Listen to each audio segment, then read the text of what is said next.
Bom, então, bom dia a todos. Em primeiro lugar, eu gostaria de agradecer ao LEURB pelo convite de falar nesse curso que eu vejo que tem ultrapassado os objetivos previstos para ele, que é uma coisa muito importante. E a minha fala, então, é sobre o contexto legal e a prática do planejamento urbano. Esse pensamento eu comecei a construir já faz algum tempo, quando eu comecei a trabalhar em 2009 com planejamento urbano em Santa Maria. E daí foram acumulando histórias de planejamento e casos de outras cidades, também de Porto Alegre, que eu tenho acompanhado do CMDUA, e eu comecei a juntar então essas histórias para ver então como nós conseguimos analisar o nosso contexto legal, o que está acontecendo com o planejamento e que decisões estão sendo tomadas e como tem sido a participação tanto da população quanto dos técnicos, sejam arquitetos, geógrafos, advogados, sociólogos.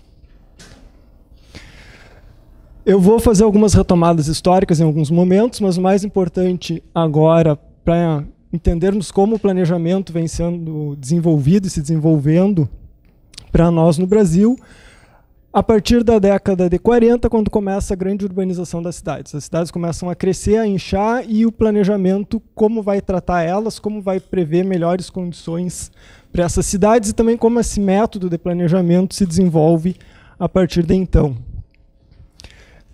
A periodização do nosso planejamento pode ser dividida basicamente em 4 períodos. O que vai nos interessar, então, é após 1988, que é justamente a nossa Constituição, que é o que mais impacta atualmente. E eu trouxe alguns relatos breves, não tem muito texto nos slides, alguns eu vou ler, mas aqui é já um artigo que o Nelly Peixoto Martins escreveu em 1965. Ele era funcionário da SOP, aqui no estado do Rio Grande do Sul, sobre os planos urbanísticos, ainda antes de serem planos diretores. Sobre uma melhor técnica urbanística. Coleta, apuração, interpretação e graficação de elementos colhidos na própria cidade por turmas treinadas, especialmente para essa finalidade, dirigidas e controladas por um técnico mais capacitado, um urbanista. Então, já a presença desse conhecimento técnico voltado para atuar na cidade. Também temos o curso de urbanismo aqui da URGS, a partir da década de 40. Essas condições levaram a trabalhos mais tecnicamente apurados, a um urbanismo que, tendo em conta as condições do passado e do presente da cidade, delas pode tirar as tendências do futuro com mais segurança, o que permitiu estruturar o aglomerado urbano com previsões mais firmes e seguras, ao invés de duvidosas soluções mais próprias de um adivinho com sua bola de cristal tão enganosa. Então, aqui já em 65, registrada a presença da importância de um conhecimento técnico, da análise técnica e científica sobre o espaço, a cidade construída e o que as decisões tendem a trazer para a cidade no futuro, o que pode acontecer também com o futuro da cidade, ou seja, pensar a cidade em médio e longo prazo. Que também é importante nós pensarmos se atualmente as decisões tomadas têm sido pensadas nos impactos em médio e longo prazo. E aqui uma definição simplificada do que é um plano diretor.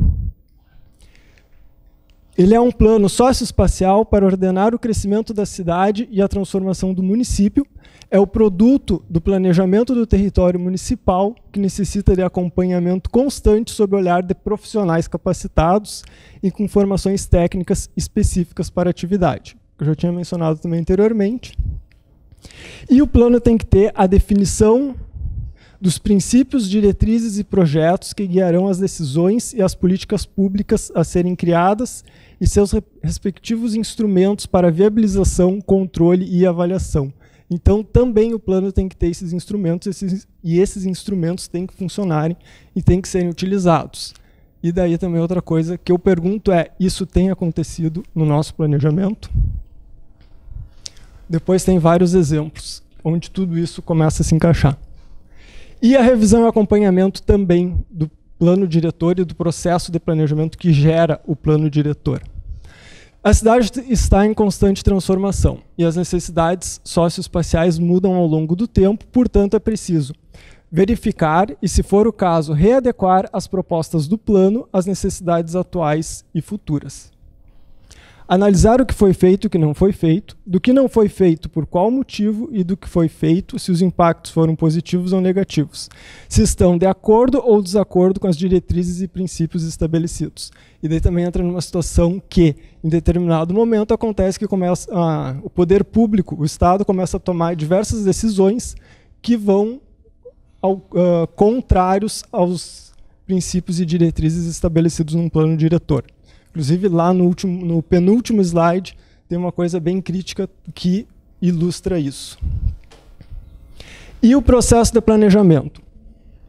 Envolve o acompanhamento das condições socioespaciais, as decisões do Conselho, no caso de Porto Alegre, o CMDUA, a criação, a revisão e a avaliação do plano diretor. A comunidade e as diversas entidades devem participar desse processo para expor suas necessidades e para ajudar na construção, nas decisões, na implantação e no controle do trabalho que é técnico. Então, aqui, a importância da participação do técnico e também a importância da participação da comunidade nesse processo. O planejamento e o plano diretor são trabalhos técnicos voltados para a melhoria socioespacial. Portanto, não se faz planejamento e política pública sem o devido conhecimento profissional. Um planejamento que não consegue estabelecer e aplicar esta sequência e articulação será falho como processo e como resultado. E agora nós vamos ver, então, junto que tem que ser considerado nessa análise, o que é a urbanização, quem toma as decisões sobre essa urbanização, qual o custo dessas decisões, não só o custo econômico, mas o custo social, quem paga por esse custo e como paga. E vamos considerar a urbanização, então, pelo conceito de Gottman, que é o processo econômico e social, político e cultural, então vejam que não é só economia, que conduz a humanidade a formas novas de civilização. Formas cada vez mais urbanas, isto é, não agrícolas, e que repousam sobre formações de elevada densidade e sobre ocupações divorciadas do trabalho da terra. Essa definição dele já remete lá ao início da história, quando tem a Revolução Urbana. E aqui eu vou passar rapidamente, essas imagens são muito interessantes, mas não vai dar tempo de desenvolver muito elas, que é como as permanências, tanto culturais quanto materiais, vão permanecendo e se transformando no espaço urbano ao longo da história. Isso aqui é uma cidade greco-romana, 100 anos depois de Cristo, em que nós vemos toda a situação e as questões culturais, tanto o patrimônio material quanto o patrimônio imaterial, as práticas sociais, e como isso vem se transformando ao longo do tempo devido às diversas situações que vêm se configurando, inclusive a pós-queda do Império Greco-Romano, retomada das situações das aldeias. Aqui já na cidade medieval, lá o castelo do senhor feudal, aqui já um outro momento da cidade medieval, permanecem o castelo, a igreja já está diferente, as construções vêm se modificando, a infraestrutura também se modifica. Aqui já a cidade entre a peste e a guerra, então quando se retomam a importância da cidade na história, e elas passam a crescer e não têm condições de infraestrutura e de saneamento para suportar esse crescimento que geram as pestes. E também, nesse momento, surgem grande parte dos regramentos sanitários que nós temos até hoje, principalmente os urbanos, que volta e meia eles entram em questão sobre serem desregulamentados ou alterados, e para isso é preciso pensar, se foi construído, tem um motivo, e é o caso de mudar, como mudar, qual é o impacto dessas mudanças. E aqui já a cidade barroca e o início da cidade moderna.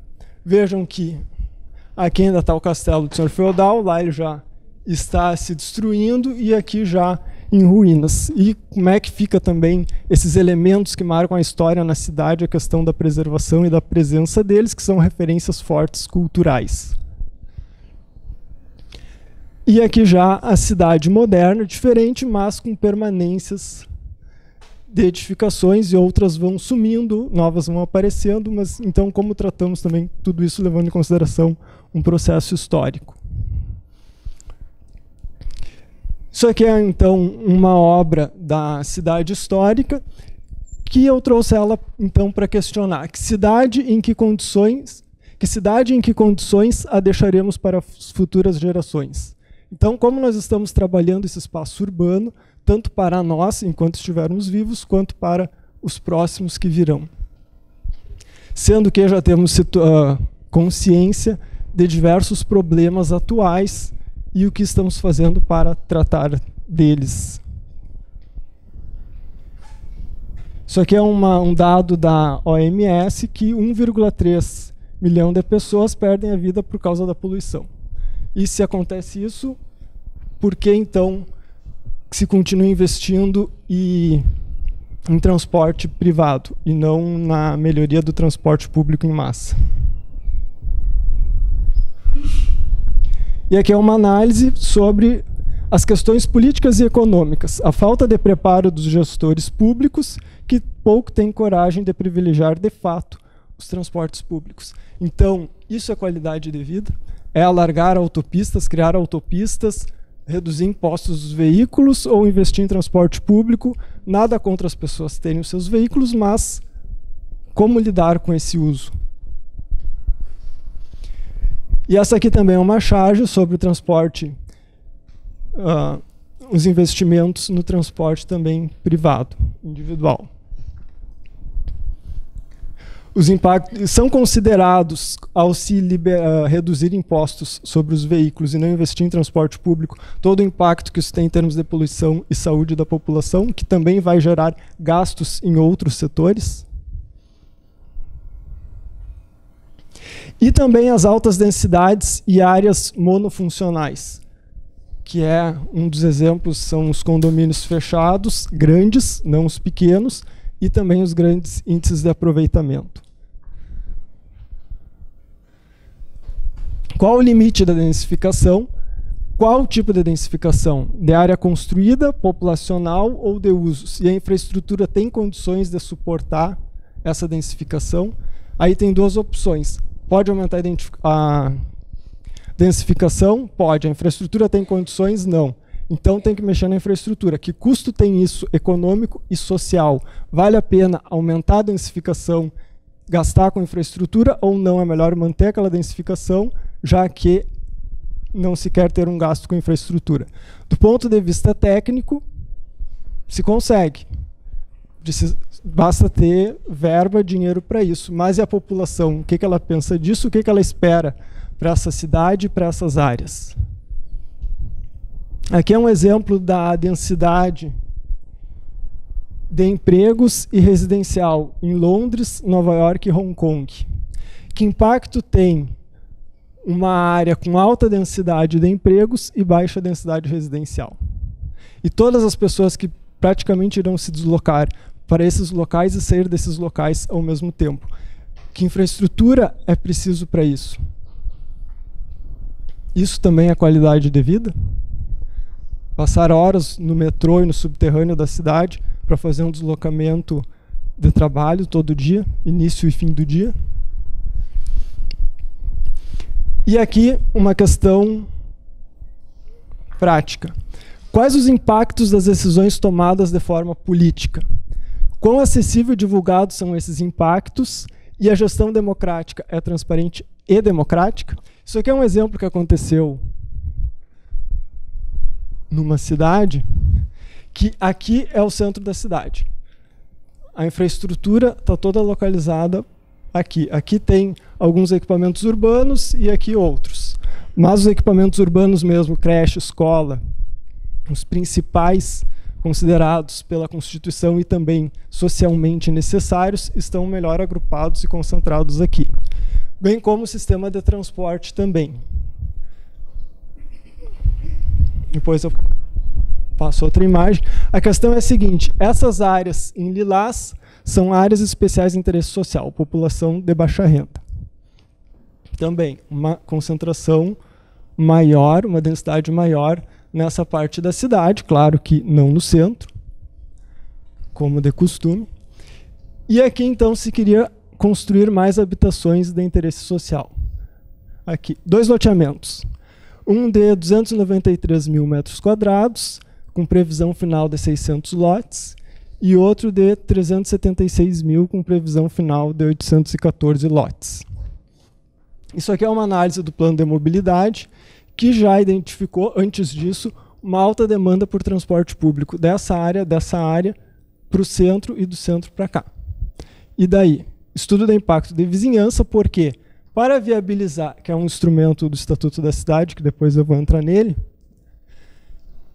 sobre os 2 loteamentos nessa área, que também implicava a alteração do regime urbanístico do plano diretor, porque o plano diretor determinava lotes grandes e para fazer essas habitações de interesse social tinha que alterar o plano.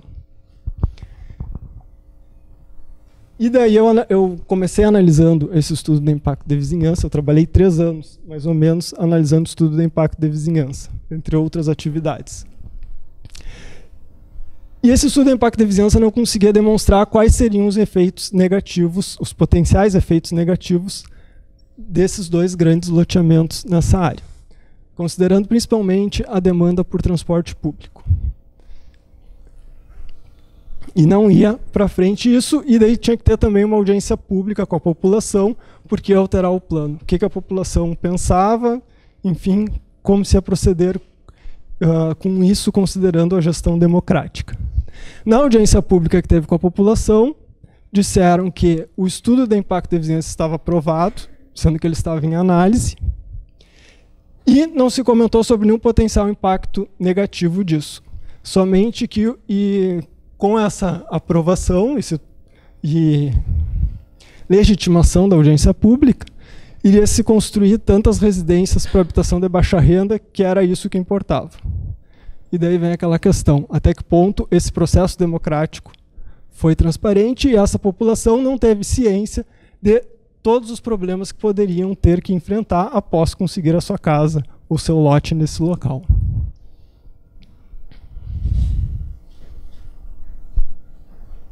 E aqui também outro exemplo, que é o Cais José Estelita, parecido com a proposta do Cais do Porto, aqui de Porto Alegre. Também, qual o impacto disso social, não só econômico, enfim? É isso que se quer para a cidade? Se sim, então tá. Se não, o que faremos? Será que o espantoso ritmo e a escala da urbanização nos últimos 100 anos contribuíram para o bem-estar do homem? O sociólogo e urbanista Robert Park fala que a cidade é uma tentativa mais bem-sucedida do homem de refazer o mundo em que vive, mais de acordo com os desejos do seu coração.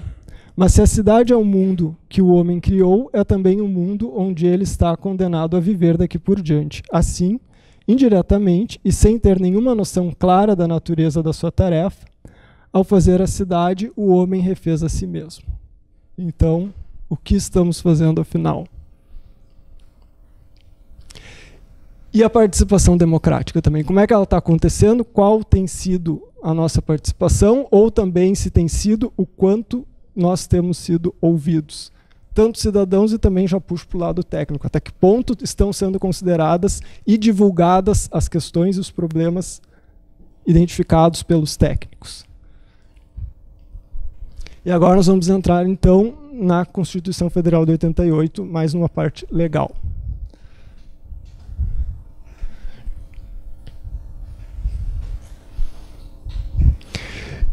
Então, já no artigo 5º, tem lá no inciso 23º, a propriedade atenderá à sua função social. E daí entra outro problema. O que é a função social e como se define a função social dessa propriedade?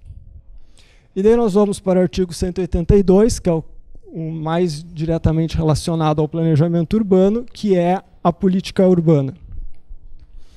A política de desenvolvimento urbano, executada pelo poder público municipal, conforme diretrizes gerais fixadas em lei, tem por objetivo ordenar o pleno desenvolvimento das funções sociais da cidade e garantir o bem-estar de seus habitantes. Também a gente se pergunta, as nossas cidades geram até que ponto condições de bem-estar? E o plano diretor, aprovado pela Câmara Municipal, é um instrumento básico da política de desenvolvimento e de expansão urbana. Então vejam que tudo, ou grande parte das coisas, vão gerar em torno do plano diretor. E daí nós vamos ver também o que acontece com esse plano diretor. Então, o plano diretor é uma lei municipal, criada com a participação da sociedade, portanto, deve contar com a participação popular em todas as instâncias. Deve ser aprovado na Câmara Municipal e de um instrumento técnico passa a ser um instrumento político. E daí também a minha outra questão é até que ponto os políticos e as decisões políticas consideram o plano diretor, os princípios e as diretrizes desse plano diretor. E daí tem o parágrafo 2º do artigo 182 da Constituição, que diz que a propriedade urbana cumpre a sua função social quando atende às exigências fundamentais da ordenação da cidade expressas no plano diretor. Ou seja, se tivermos um plano diretor com problemas e princípios falhos, cumprindo-se o plano diretor, estão atendidas as funções sociais?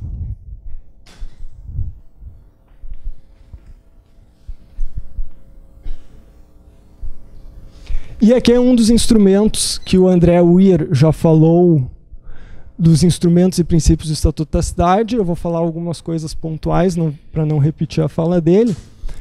Mas um deles é o parcelamento, edificação ou utilização compulsórios, que ele é retomado no Estatuto da Cidade. Para que isso? Para evitar que áreas urbanas, onde tem infraestrutura, e essa infraestrutura urbana teve um custo econômico, não tem uma área vazia e essa infraestrutura que teve o custo não utilizada. Isso aqui é um exemplo em Santa Maria, essa imagem aqui é bem antiga, mas aqui uma edificação onde era um hotel. Ela tem 1, 2, 3, 4, 5 pavimentos, numa área central da cidade. Só o pavimento terra está ocupado, todos os outros pavimentos estão abandonados faz um bom tempo. Então, via Constituição Federal, Estatuto da Cidade, se poderia obrigar o ou os proprietários dessa edificação a ocuparem esses outros pavimentos. Se fez isso, os municípios têm feito isso, de forma geral, não. Então tem infraestrutura, um monte de infraestrutura, na verdade, aqui que teve um custo para todo mundo, para a sociedade, e não está sendo aproveitada. Esse aqui é outro exemplo também. Aqui, esse prédio abandonado na área central, com um monte de equipamento urbano ao redor, infraestrutura, ninguém lá. E daí se justifica, diante dessas condições, principalmente talvez dessa aqui, que era para ser um prédio residencial, se criar habitação popular lá no fim do perímetro urbano da cidade, onde já tem uma alta demanda de transporte público, vai aumentar a demanda de transporte público e de equipamentos comunitários, e esses equipamentos comunitários lá terão que ser construídos também, e aqui nessa área eles já estão construídos, próximos dessa área. Então, algumas perguntas. E vamos agora para o Estatuto da Cidade, que regulamenta os artigos 182 e 183 e estabelece as diretrizes gerais da política urbana. Quem ainda não leu, recomendo que leia, é muito interessante, só não se apavorem. O mais importante é os incisos do artigo 2º, que o André Weir também comentou, que são interpretados como os princípios da função social da cidade e da propriedade. Aqui eu só vou chamar a atenção para a gestão democrática, que entra naquele exemplo que eu já mencionei para a criação da habitação de interesse social, e também a audiência pública do poder público municipal e da população interessada nos processos de implantação de empreendimentos ou atividades com efeitos potencialmente negativos sobre o meio ambiente natural ou construído, o conforto ou a segurança da população. Ou seja, entrou nessas condições, tem que ter audiência pública.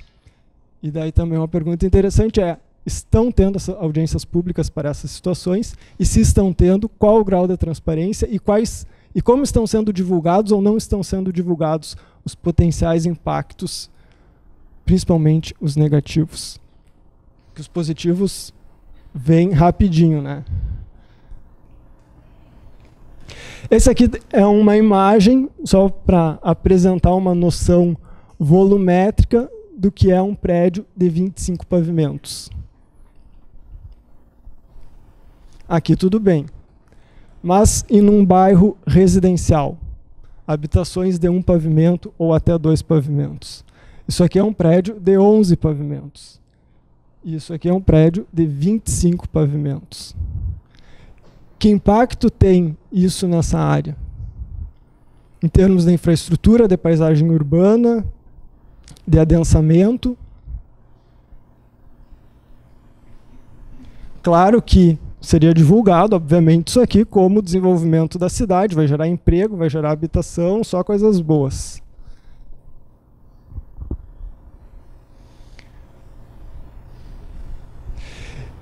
Aqui o Estatuto da Cidade também traz traz os planos nacionais, regionais e estaduais de ordenação do território e de desenvolvimento econômico e social e o planejamento das regiões metropolitanas, aglomerações urbanas e micro-regiões. Aí também é uma outra questão que o Cláudio Gaudi já trouxe numa aula aqui, que era como funciona e como está esse planejamento metropolitano e a interação entre os municípios que fazem parte da região metropolitana. Voltando de volta à escala municipal, para os fins dessa lei serão utilizados, entre outros instrumentos, planejamento municipal, em especial o plano diretor, parcelamento, a disciplina do parcelamento, do uso e da ocupação do solo, o zoneamento ambiental, que o Campani comentou também na fala dele, com o nome de onde está o A do PDD-UA.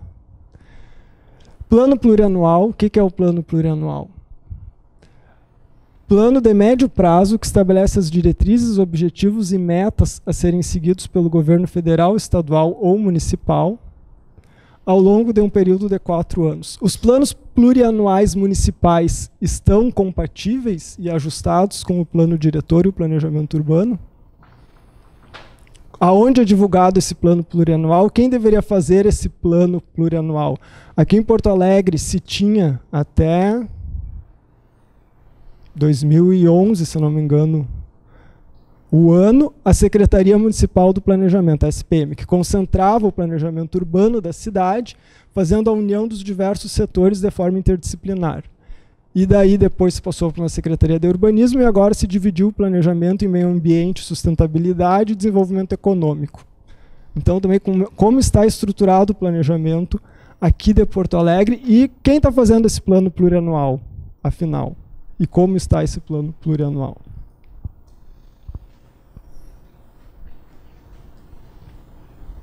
Também planos, programas e projetos setoriais e planos de desenvolvimento econômico e social. E aqui em relação ao plano de desenvolvimento econômico e social, também tem uma observação muito importante. Estamos acostumados que nos falem de desenvolvimento em termos exclusivamente econômicos, reduzindo o desenvolvimento ao crescimento econômico.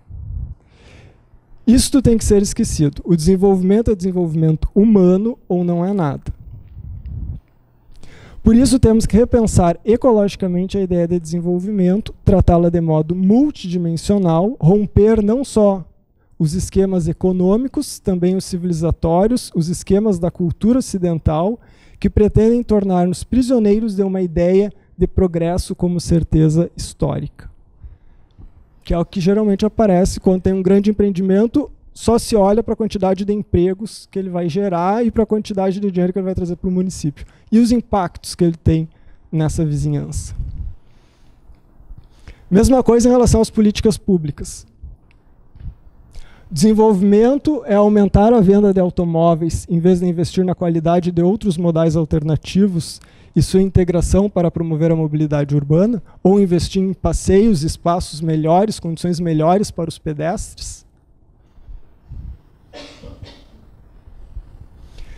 Aqui são, retomando o Estatuto da Cidade, tem vários instrumentos também possíveis de trabalhar com essas questões, que eu não vou entrar neles, mas para vocês verem que existem.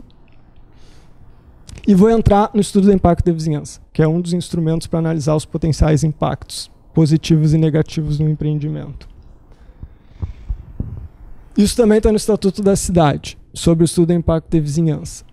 Dar-se-á publicidade aos documentos integrantes do EIV, que ficarão disponíveis para consulta no órgão competente do Poder Público Municipal por qualquer interessado.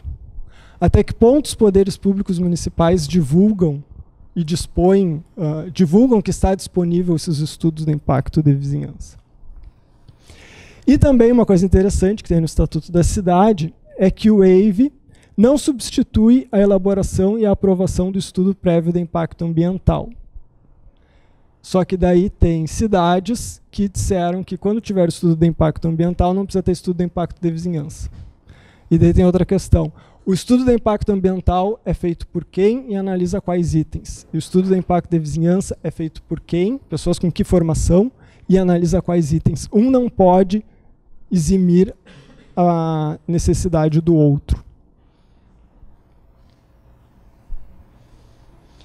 E em Porto Alegre tem o estudo de impacto de vizinhança regulamentado. O que se estuda ou que instrumento se usa aqui em Porto Alegre? O que tem nesse instrumento?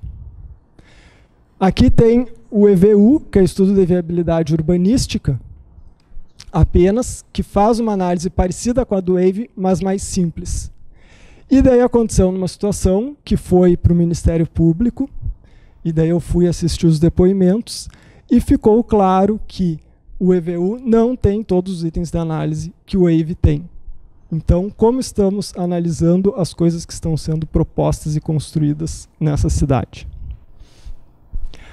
Aqui o Estatuto da Cidade traz os itens mínimos de análise do EIV, que são adensamento populacional, equipamentos urbanos e comunitários, uso e ocupação do solo, valorização imobiliária, geração de tráfego e demanda por transporte público, ventilação e iluminação, paisagem urbana e patrimônio natural e cultural. No caso do depoimento que eu vi, uma das pessoas que depôs disse que o EVU, que era um problema que envolvia a preservação de patrimônio cultural e paisagem urbana, não tinha esse critério de análise. Então, isso não foi analisado. E os técnicos, então, não se ateram a esse possível impacto negativo.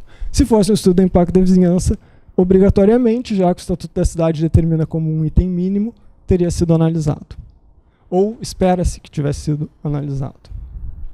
Porque depende muito de quem é o técnico que está analisando e como é que está funcionando esse processo de análise. Aqui é um exemplo de Santa Maria, que é a partir desses itens que eu vou seguir, que são os itens mínimos, os itens de análise do estudo de impacto de vizinhança, que tem mais uns além do Estatuto da Cidade. Sobre o adensamento populacional, então, que é um dos itens.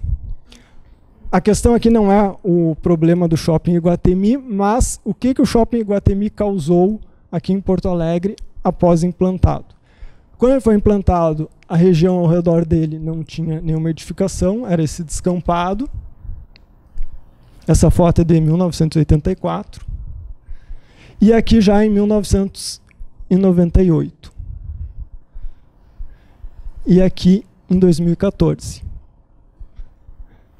Então, esse equipamento urbano é um equipamento, esse uso, ele vai atrair população e vai densificar o seu entorno. Se já tem um entorno, população no entorno, vai transformar. E daí a pergunta é, vai transformar como?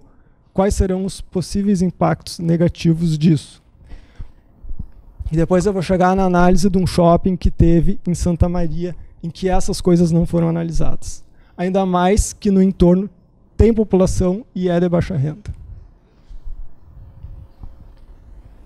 Aqui, a suficiência de equipamentos comunitários e infraestrutura urbana. Aqui é um exemplo de Porto Alegre. Passou pelo Conselho CMDUA. O pedido era para alterar o grupamento de atividades, para viabilizar a regularização e ampliação de uma garagem, abastecimento e manutenção, ou seja, tinha reserva de combustíveis e tinha atividade de oficina, de ônibus, e eles iniciavam as atividades no local às 4h30 da manhã. Essa é a área, e aqui então o entorno. Aqui na Avenida Monte Cristo, e aqui aparece a Avenida Monte Cristo de forma mais ampla e também o entorno.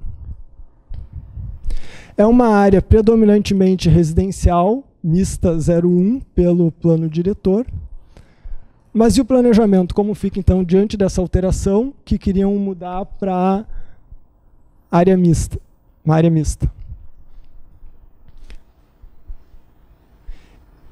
E aqui, então, é a área do empreendimento que estava sendo analisada para gerar a alteração não só dessa, para viabilizar a atividade especificamente aqui, mas como para alterar o zoneamento, as atividades possíveis em toda a região do zoneamento. Tem um uso residencial muito forte e um comercial de pequeno porte nesse entorno. E esses usos são compatíveis com essa garagem de ônibus com oficina e abastecimento? Quais as condições atuais da infraestrutura urbana para os usos e para o uso pretendido em análise? Isso aqui é uma imagem do Street View. Isso aqui tem condições, essa infraestrutura tem condições de receber atividades comerciais que não são de pequeno porte. Qual o impacto de ter uma garagem de ônibus aqui nessa via, que vai ter um alto fluxo de ônibus sobre as condições dessa via, e também desenvolver comercialmente essa área ao se trocar o regime urbanístico que regula os usos possíveis numa via nessas condições que sequer tem passeio em vários locais. O que o plano prevê para isso? O que se vai adotar para essa área em médio e longo prazo, ou inclusive em curto prazo, se a questão era alterar naquele momento o regime urbanístico?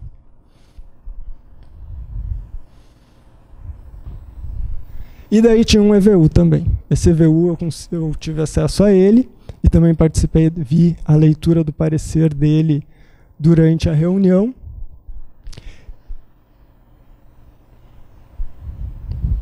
Tem a identificação dos impactos positivos e negativos decorrentes da implantação do uso pretendido, de forma que os impactos negativos estejam acompanhados das medidas mitigadoras, compensatórias e compatibilizadoras necessárias, as quais deverão ser debatidas em audiência pública com a população para posterior alteração do plano diretor. Isso era uma alteração do plano diretor, passada pelo Conselho e não feita uma audiência pública. O EVU não analisava a poluição sonora, inclusive, considerando que o ônibus é um caminhão e eles começam a transitar por ali às 4h30 da manhã, porque era uma empresa de transporte público. Também em relação aos equipamentos comunitários, quando você vai fazer um adensamento numa área que não tem muitos equipamentos, que equipamentos são necessários, como pensar nesses equipamentos e que tipos de equipamentos. Já em 1929, com a proposta da cidade de Redburn, em New Jersey, se começou a pensar nisso. E aqui era um esquema, então, do que estava sendo proposto nessa cidade, a unidade de vizinhança, com um raio aproximado de 402 metros. Então, daqui até aqui, 402 metros, 5 minutos de caminhada até o centro do raio, e o equipamento básico dessa unidade de vizinhança seria a creche. E pequenos comércios de vizinhança para atender a população de forma diária, também dentro desses 5 minutos de caminhada. Diante disso que já foi proposto e estudado nessa época, até que ponto nós consideramos, ou um planejamento urbano considera isso nas cidades? Uso e ocupação do solo e comprometimento do subsolo, também. O quanto se está usando o solo, tanto em termos de ocupação, quanto aproveitamento, e quais os impactos disso. Aqui são estudos volumétricos em Manhattan. Vejam que aqui já adensado e verticalizado. Quais os impactos dessa verticalização, tanto nas edificações do entorno, quanto no espaço urbano, sob os diversos aspectos.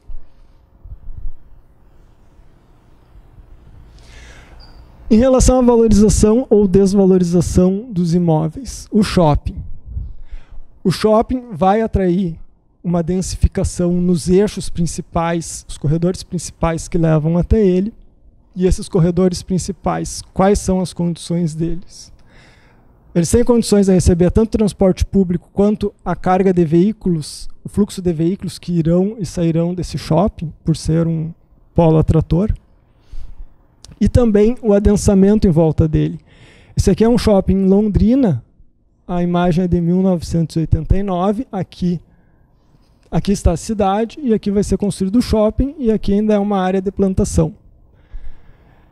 E aqui depois, em 2009, o shopping já construído, vejam que a cidade vem vindo, verticalizando e adensando nesse corredor de acesso ao shopping, e também do outro lado do shopping, já os loteamentos, e provavelmente depois esses loteamentos já vão ter um adensamento maior.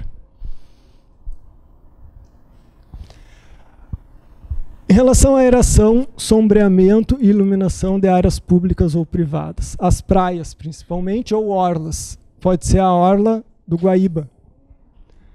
O sol.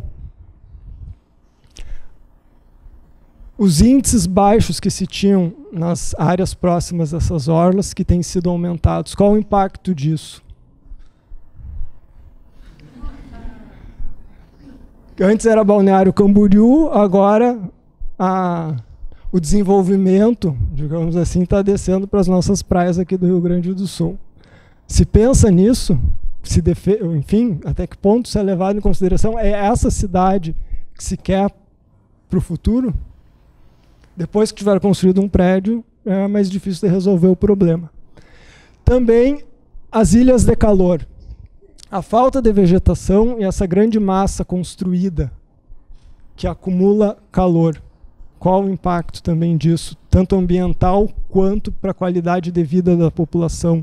Principalmente os que caminham ao nível do solo, que não costumam usar veículos com ar-condicionado e, enfim, caminham mesmo naquele bafo que se gera o acúmulo de calor aqui no nível. E também outro aspecto que geralmente não é levado em consideração, que são os ventos, quando se formam corredores de vento. As volumetrias que têm sido feitas, que impacto elas podem trazer em relação aos ventos. Outro item também é a preservação de paisagens, monumentos e patrimônio natural, histórico e cultural. Essa foto aqui é de Santa Maria. São Paulo já regulamentou, embora ainda tenha alguns problemas de aplicação, mas a poluição visual, aqui voltada para os anúncios. Esses anúncios não estão tapando a arquitetura, impedindo que seja vista e apreciada a arquitetura, considerando ainda a arquitetura dessas edificações como uma representação materializada de questões culturais e uma história. Isso aqui é a área histórica de Santa Maria. Aqui também. Aqui o impacto até não é tão grande, mas uma coisa é essa imagem, outra coisa é essa imagem. Santa Maria regrou também os anúncios, mas, enfim, só ficou na regra. E aqui uma charge um pouco antiga, mas ainda pertinente. E agora, como é que a gente vai ver o pôr do sol no Guaíba? Não se preocupe, a construtora vai transmitir diariamente pelo telão mediante módico pagamento. Bem-vindo ao Pontal do Estaleiro. Teve audiência pública, teve EVU, EIV não teve, porque não está regulamentado, mas como é que está sendo debatido isso? E como é que está sendo votado isso? Inclusive, é uma experiência muito interessante, recomendo que vão na reunião do CMDOA nas terças-feiras, é uma terça sim, uma não, no site da prefeitura tem as pautas e os dias. Aqui outro exemplo, da cidade de São Paulo, o MASP. Aqui ficaria mais um outdoor inconveniente de molho de tomate, tapando então essa obra arquitetônica. Isso aqui foi um estudo volumétrico de sombras, feito em Santa Maria, quando um proprietário queria construir um prédio além da altura permitida na área histórica. Daí fez uma análise de sombreamento e também volumétrica,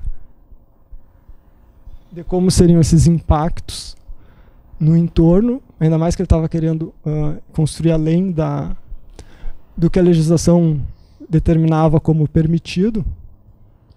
E daí foi lá é o Fórum Técnico, que é semelhante ao CMDOA daqui, mas daí o Conselho viu o vídeo e foram apresentados os potenciais impactos negativos e se disse não. não tem flexibilização, que poderia haver uma flexibilização, mas não teve flexibilização. Não sei agora se não foi revista a decisão. Mas inicialmente, na primeira vez, foi dito que não. E o potencial da poluição, também, que é outra ideia. A poluição não são só as partículas em suspensão, que geram essas incompatibilidades de usos e doenças, como também a poluição sonora. Existe uma NBR, a 10152, que determina os ruídos máximos para áreas urbanas de acordo com a caracterização de usos. Então, uma área mista, predominantemente residencial, é 55 decibéis diurno e 50 noturno. E a mista com vocação comercial e administrativa, 60 diurno e 55 noturno. E aqui tem uma equivalência, mais ou menos, de que 60 decibéis é o ruído de um escritório de negócios, que já apresenta uma dificuldade de concentração. E daí, considerando lá aquela atividade aqui em Porto Alegre, na Avenida Monte Cristo, da oficina, garagem de ônibus e tudo mais, os ônibus, aonde eles ficam de dia? Eles circulam pela cidade. Então, quando também vai ser feita a manutenção desses ônibus? Se não for um ônibus que ficou lá na garagem de dia, vai ser de madrugada. Isso não foi analisado pelo EVU. E não foi divulgado, enfim, não foi levado em consideração no processo de decisão desse processo. E aqui também um outro exemplo, um aspirador de pó, ele tem um ruído já de 70 a 75 decibéis. E um cortador de grama acima de 75. E também, esses ruídos são analisados na cidade. Isso aqui é um mapa feito pela Prefeitura de Paris, em que eles levantaram os ruídos nas vias urbanas. Como estão sendo analisados tanto os ruídos quanto todos os outros aspectos que levam a uma qualidade de vida urbana pelas prefeituras no seu processo de planejamento aqui do Brasil. E aqui o outro item, que é o impacto socioeconômico. Que impacto socioeconômico tem construir, no caso aqui dessa charge, um Alphaville numa região, um grande condomínio? Eles vão trazer uma valorização da região, e se tiver uma população de baixa renda nessa região, como se vai garantir que essa população, ou se vai buscar meios de que essa população não seja expulsa daquela região?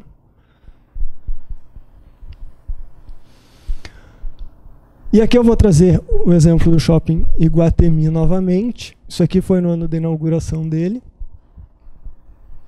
E aqui a última ampliação do Iguatemi, que é isso que me interessa, é a área da ampliação.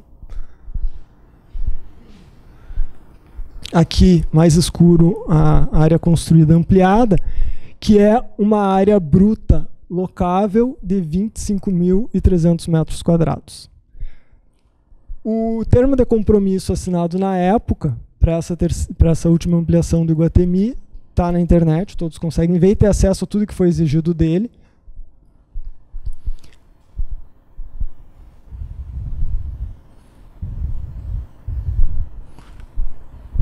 E daí o Iguatemi serve para a seguinte comparação. Isso aqui em Santa Maria também. Um shopping. Aqui está o shopping e aqui tem uma área de população de baixa renda. Que impactos esse shopping vai trazer nesse entorno, principalmente para essa população? Estudo de impacto de vizinhança, de novo. Está aqui o shopping, muito bonito, nada contra o shopping, inclusive é bom que tenha shopping. Aqui o shopping e aqui aquela área, um curso d'água, aquelas coisas. Aqui novamente a área do shopping e a região de baixa renda. Esse shopping tem uma área bruta locável de 22.235 metros quadrados. Se nós formos comparar, esse shopping, que é o Praça Nova, 22.235 metros quadrados, a área bruta locável, e a ampliação do Iguatemi foi 25.300 metros quadrados. Áreas consideravelmente próximas. Se formos e as vagas também de estacionamento próximas. E comparando tudo que o Iguatemi deveria dar, não sei se deu de contrapartida devido aos impactos, potenciais impactos negativos no entorno, Esse shopping, nessas condições, e ainda com uma área prevista da expansão de 9 mil metros quadrados para a construção de um hotel, que impacto isso aqui iria causar nesse entorno e principalmente aqui nessa população de baixa renda? É inegável que vai trazer uma valorização para essa área. E qual o impacto dessa valorização? Que também vai trazer um adensamento, e daí vem todos aqueles outros itens de análise do estudo do impacto de vizinhança. É isso aqui. E daí? Teve audiência pública? O que aconteceu com o estudo do impacto de vizinhança desse shopping? Também não sei. Estava comigo e na época ele não voltou. Só fiquei sabendo informalmente, não sei se tinha mais alguma coisa, mas se pediu então como contrapartida do shopping o alargamento dessa ponte. É uma ponte que tem largura para passada de um veículo, para passar passagem de um veículo, para passar 2 veículos. Está aqui o curso d'água, está aqui a ponte, está aqui o shopping e daqui a população de baixa renda. Isso vai resolver os problemas?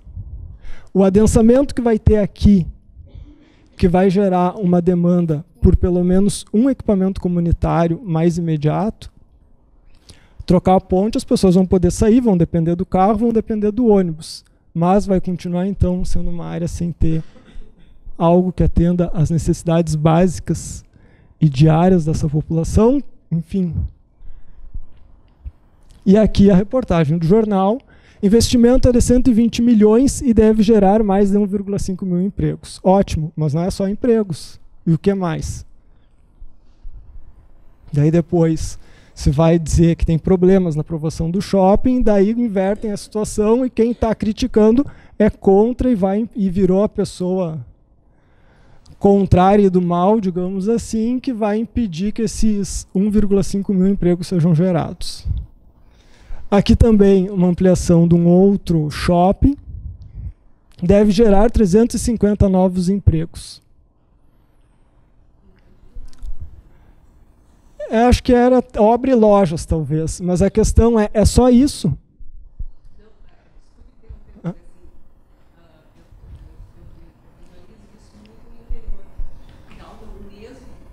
Sim. Também.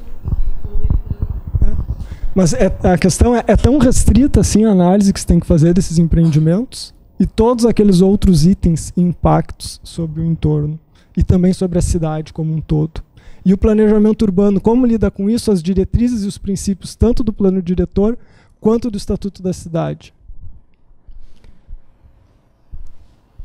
E aqui também era um outro empreendimento, aqui no limite do perímetro urbano, que queriam fazer um grande condomínio fechado.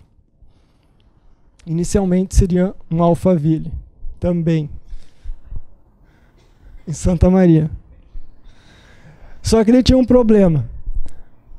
Um condomínio fechado não poderia ter isso aqui da área total, porque extrapola a área máxima permitida pelo plano, mas o plano dizia, na época, que agora foi revisado, que mediante a operação urbana consorciada seria possível, então, mexer no plano. Claro, operação urbana consorciada permite flexibilizar um plano. A questão é como essa flexibilização vai ser feita. Ainda mais que a operação urbana consorciada, segundo o Estatuto da Cidade, é o conjunto de intervenções e medidas coordenadas pelo Poder Público Municipal, com a participação dos proprietários, moradores, usuários permanentes e investidores privados, com o objetivo de alcançar em uma área transformações urbanísticas estruturais, melhorias sociais e valorização ambiental.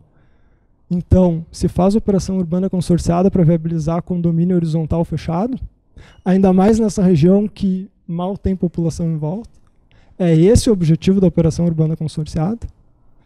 Se os empreendimentos que usam a operação urbana consorciada, que estão mais adequados com a descrição do instrumento, também geram vários problemas negativos, exemplo do Porto Maravilha. Então, será que não estamos voltando a condições históricas que pensávamos já ter superado?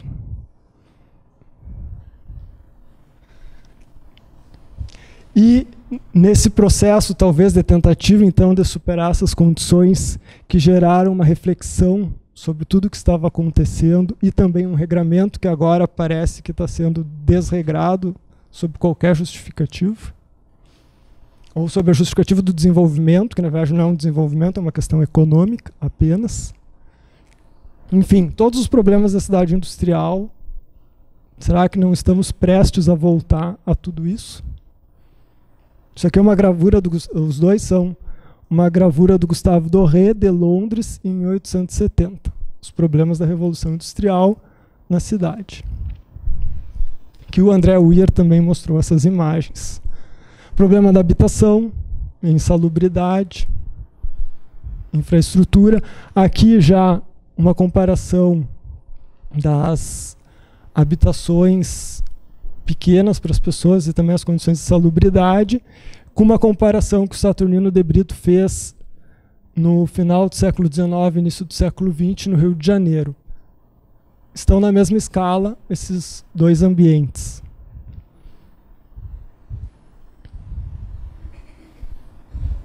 Também como essas pessoas vivem dentro desses locais e as questões construtivas.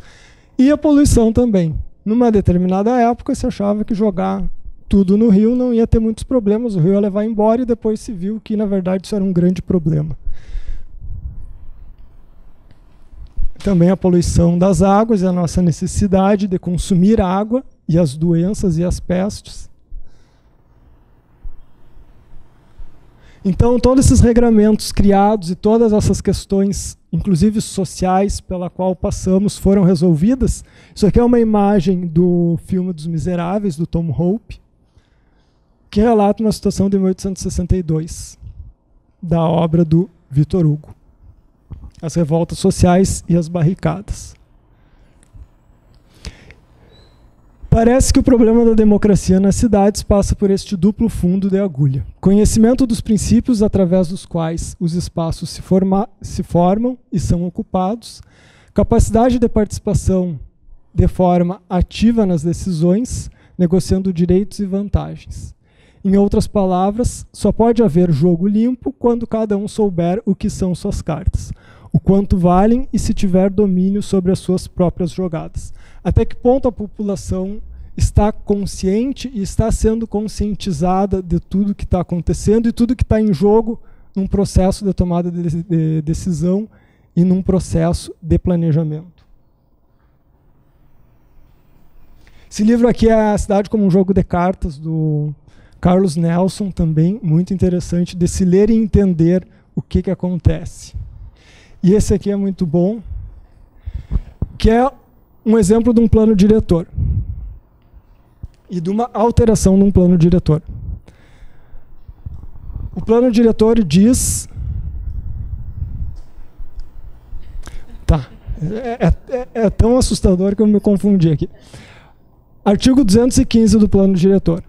Compete ao poder, que é aqui, ó, compete ao Poder Executivo Municipal orientar e fiscalizar a aplicação desta lei, bem como executar e supervisionar as disposições estabelecidas.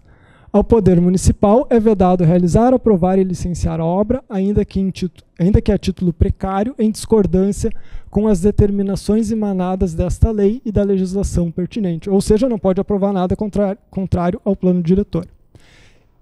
E daí a proposta de alteração está aqui, ó. Altera o artigo 215, revoga o parágrafo 1º do 215 e altera o artigo 98 com o parágrafo único. Sempre que a administração julgar que o empreendimento a ser instalado, mesmo que contrário ao que diga esta lei, o plano diretor, seja de interesse público e traga maior bônus do que ônus ao município, poderá autorizar sua instalação desde que ouvido o Conselho Municipal, uma vez que a cidade é viva e em constante evolução. Ou seja, um conselho municipal tem o poder de mexer num plano diretor, sendo que um plano diretor seria criado por um processo democrático com várias audiências públicas e um acúmulo de estudos técnicos, e daí num determinado, dentro de um determinado grupo de decisões se mexe por completo num plano diretor, ou seja, se possibilita coisas que podem estar contrárias aos princípios dele. E daí também eu acabei pensando mais algumas coisas entre o término da apresentação. Diante das decisões de planejamento a serem tomadas, precisamos refletir sobre quais são os custos sociais e os bônus individuais em médio e longo prazo dessas decisões. Qual o impacto na materialidade urbana? Atualmente conseguimos olhar para o passado e avaliar as perdas sociais decorrentes, muitas vezes de uma falta de consciência e de experiência naquele momento, sobre o que seriam as repercussões de determinadas decisões no futuro, que é o nosso presente. Exemplo daquela imagem da poluição do rio. Que cidade, quais os bônus e quais os ônus ambientais, sociais e espaciais serão deixados para as gerações futuras? O que nós estamos produzindo agora, não é só nós que teremos que conviver com isso, ou talvez nem nós tenhamos que conviver muito com os impactos disso. Ficarão para os próximos. E ainda, as condições socioespaciais atuais têm sido verificadas para possibilitar a análise das reais demandas para propor novas políticas urbanas ou ajustar as existentes. Como estão as nossas políticas urbanas? Elas funcionam? Elas têm instrumentos? E esses instrumentos estão possibilitando que elas sejam avaliadas e controladas? E se não estão, eles estão sendo repensados? Ou não? Simplesmente existe a política, era isso e se faz e pronto. Sem importar o que está acontecendo, se é bom ou ruim. No planejamento, não fazer nada é a mesma coisa que fazer alguma coisa. Então, não vou decidir, não vou fazer nada, vai ter consequências como fazer alguma coisa também. Mas o mais importante é quais referências e quais valores, tais como os morais, os estéticos e os espirituais, estão em risco de serem perdidos mediante as decisões que estão sendo tomadas agora, nesse momento. Para pensar, então, que é uma situação que eu considero muito séria dentro do nosso processo de planejamento urbano. Obrigado.